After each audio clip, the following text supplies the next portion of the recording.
Toulouse. Ses briques roses, sa Garonne qui la traverse, ses violettes, sa culture, sa musique qui résonne, Claude Nougaro qui la chante, son histoire, son patrimoine, son esprit où il fait bon vivre, ville rose aux mille vertus. Toulouse la belle du sud-ouest accueille en son sein et depuis peu la baroudeuse Anne-Lise Calas, jeune femme pétillante qui décide de poser ses valises, son talent et son rêve de création d'une école de comédie musicale, le CMT, Impasse de Lorient. Anne-Lise, franco-américaine, originaire de Montpellier, nous accorde une entrevue pour nous expliquer son parcours, la passion qui l'anime, ses forces pour y parvenir, son enthousiasme, son regard sur la vie. Anne-Lise et nous souhaitons vous inspirer pour que vous puissiez avoir le courage de franchir les obstacles et de vivre vos rêves. Bonjour Anne-Lise. Bonjour. Nous sommes ravis d'être ici, dans ce lieu, dans cette école, et de venir vous rencontrer. Merci, moi aussi. Comment se passe une journée pour Anne-Lise Calas? Alors la journée, elle démarre avec pas mal de papiers, tout ce qui est administratif. C'est le côté un petit peu moins glamour d'avoir son entreprise. Et puis en fin d'après-midi, les élèves arrivent à l'école, donc soit pour des cours enfants, soit pour des cours adultes. Et à l'école, je propose des cours de chant, de théâtre, de danse, classique, jazz, éveil et initiation à la danse pour les tout petits enfants de 4 à 7 ans. Et ensuite, la comédie musicale qui regroupe les 3 disciplines, chant, danse, théâtre. Donc on chante et on danse en même temps. Un ou deux films qui vous ont inspiré? West Side Story, mais je me suis rendu compte de suite que c'est ça que je voulais faire avec ma vie. Et plus tard, quand j'ai un peu recherché sur ce film, je me suis rendu compte que ça avait été un grand changement dans l'histoire des comédies musicales parce que la personne qui a dirigé le film, c'était un danseur. Et avant ça, les comédies musicales étaient faites par des personnes qui centraient plus les choses au niveau des chansons. Et tout d'un coup, cette personne a donné la place la plus importante aux danseurs. Et la chanson est venue un petit peu après pour compléter l'histoire et pour faire avancer l'histoire. Donc ça a complètement changé l'histoire des comédies musicales. Super. Donc du coup, j'en viens alors peut-être à une ou des personnes qui vous ont inspiré. Alors, mes profs de danse déjà, et plus tard en tant que professionnelle, tout le travail de Bob Fosse, ses chorégraphies, son travail très personnel, il a créé une technique à lui-même qui pour moi est la chose la plus haute au niveau qualité qu'on puisse trouver dans la danse. Il y a peut-être des personnes que vous voulez remercier? J'ai une pensée particulière pour mes parents. Parce que un jour, voilà, comme on fait avec tous les enfants, ils m'ont demandé qu'est-ce que tu aimerais faire plus tard, et je leur ai dit que je voulais être prof de danse. Et ils m'ont soutenue depuis que j'ai pris cette décision. Donc, énorme merci à mes parents et voilà. Ah oui, effectivement, c'est juste énorme, comme vous dites si bien, parce que combien de parents effectivement ne sont pas dans cet élan? Absolument. Et beaucoup de sacrifices parce que les cours de danse, ça coûtait cher.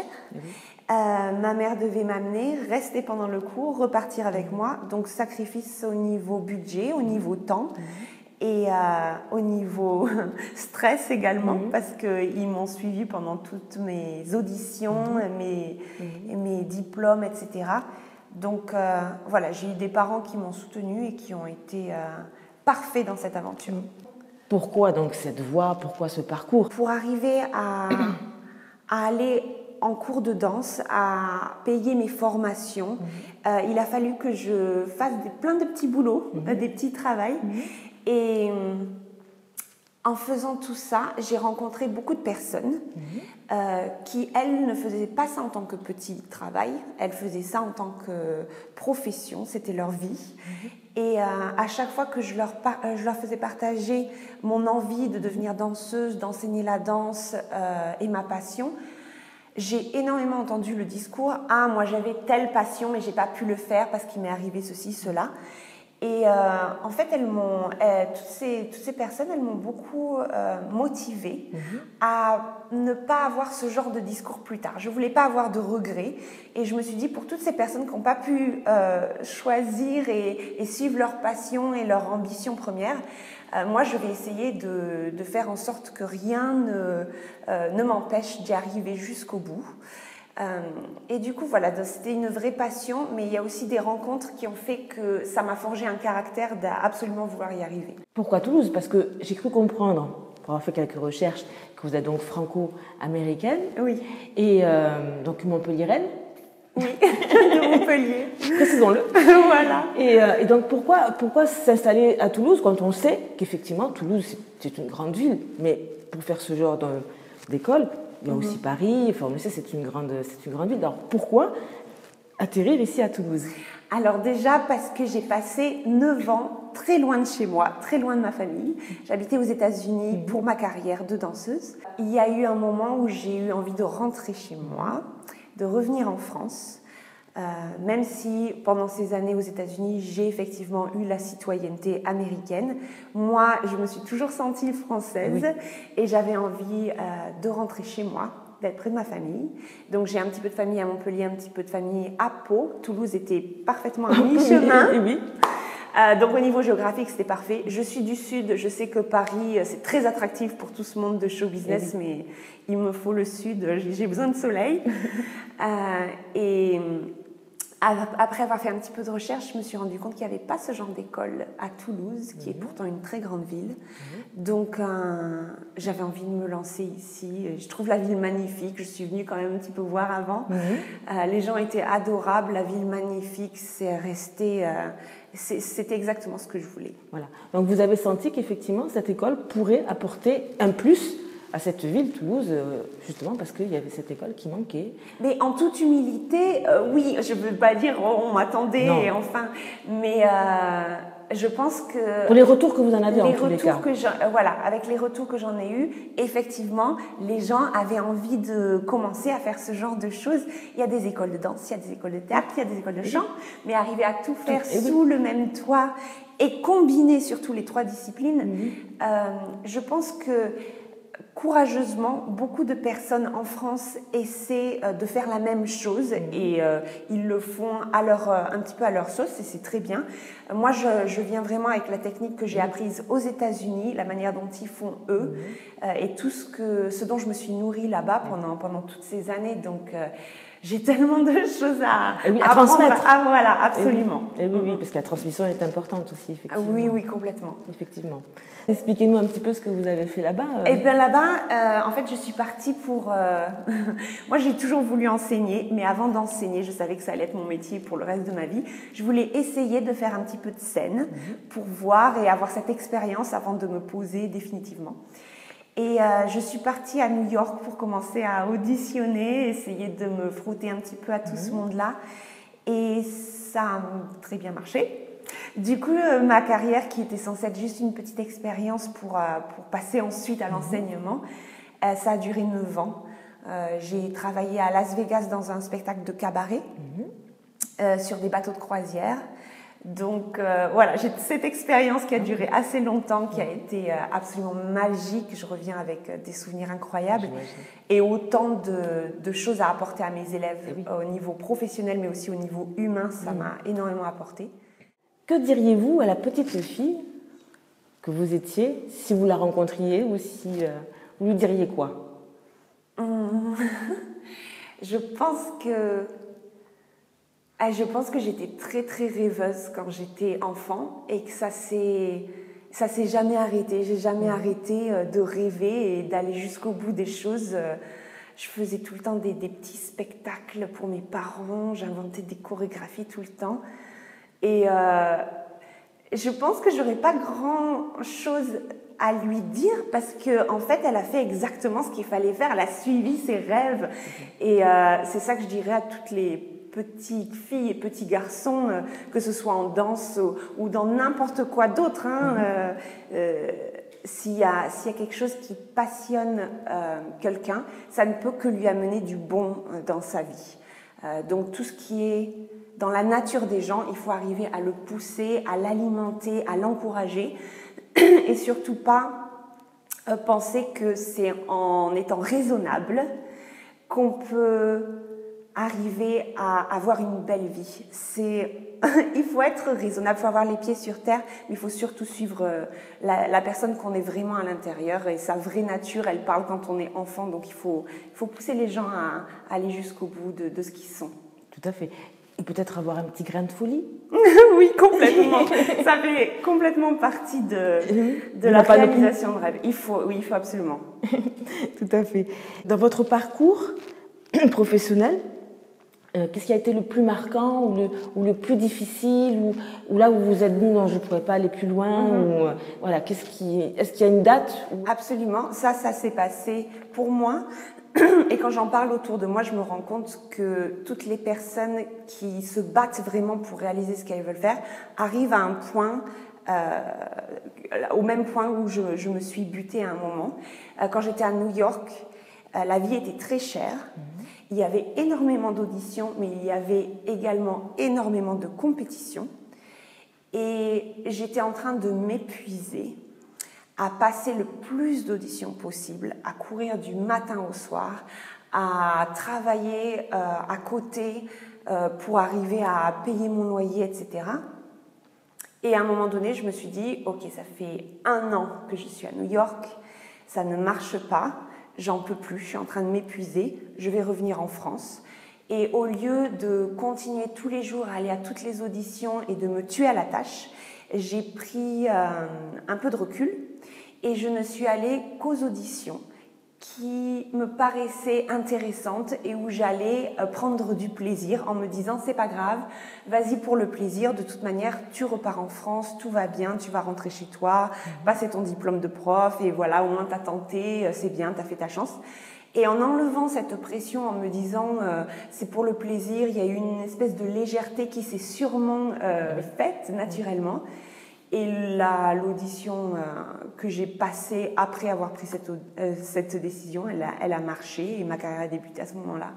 Mais en général, ce que j'aime dire aux gens, c'est que si on ne s'arrête jamais d'essayer, à un moment donné, ce sera notre tour. Il faut juste pas arrêter. C'est ça, c'est ça. Je pense qu'on dégage énormément d'énergie, on ne se rend pas compte de ça tout le temps aux yeux des gens. C'est pas parce qu'on fait ou qu'on ne fait pas quelque chose, qu'on dit ou qu'on ne dit pas quelque chose.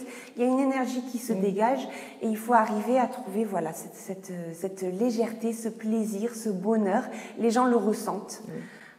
Mais le fait voilà, de sans arrêt se confronter au non, non, non, non, et ne pas en voir la fin, c'est ça qui m'a, dans ma carrière, qui m'a posé le plus grand problème, là où je me suis dit, voilà, c'est la fin pour moi, et en fait non. Et non, parce que nous sommes là aujourd'hui. Voilà. Quel est le sens, justement, on en a parlé un petit peu là, mais le sens de la vie pour vous, c'est quoi ? Pour moi, le sens de la vie, c'est d'être heureuse, même si ça paraît assez basique. Je sais que mon bonheur, je le trouve quand je fais mon métier, quand j'arrive à partager ma passion et quand je sens l'amour autour de moi, de ma famille, de mes élèves, etc. Donc, le sens de la vie, pour moi, c'est de trouver cet équilibre de bonheur entre le monde professionnel, le monde personnel, qui a tendance à se mélanger pour moi, en fait. Quel changement notoire aimeriez-vous voir ? Alors que ce soit au niveau professionnel, sociétal, personnel, est-ce qu'il y a quelque chose qui vous plairait qu'il soit vraiment changé pour que les choses aillent mieux, peut-être, que ce soit voilà, dans votre vie ou en général ?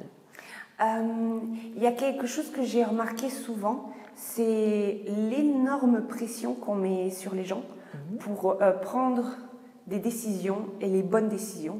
Et je pense que c'est bien de se rappeler de temps en temps que si on prend une décision qui n'est pas la bonne, c'est pas la fin du monde et qu'on peut toujours se retourner plus tard, que les erreurs c'est fait pour apprendre et que c'est pas parce qu'on fait le mauvais choix à un moment donné que c'est pour la vie. Les choses peuvent changer, ça bouge, etc. Voilà, j'ai rencontré beaucoup d'adolescents à qui on dit il faut absolument choisir un métier et qu'est-ce que tu vas faire à la fac, etc.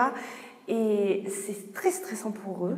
Donc voilà, c'est juste un petit exemple, mais faites des erreurs, c'est pas grave. On peut se retourner par la suite, c'est pas définitif. Est-ce que Anne-Lise Gallas a encore des rêves? Parce que là, vous avez parlé de ce rêve qui s'est réalisé. Hein, oui. Mais est-ce que vous avez encore un rêve ou des rêves? J'en ai plein. Ah, on peut les connaître? Oui. Je suis curieuse. Déjà, j'en ai un qui va se concrétiser bientôt. Je vais faire une formation pour enseigner la danse aux personnes handicapées physiques et handicapées mentales, autisme, etc. Donc ça va se faire cet été. Donc je vais ouvrir des cours pour ces personnes-là en septembre. Et puis sur le plan personnel, c'est dans le futur lointain, mais j'aimerais beaucoup avoir des enfants un jour. Donc voilà, ça c'est un grand rêve plus personnel.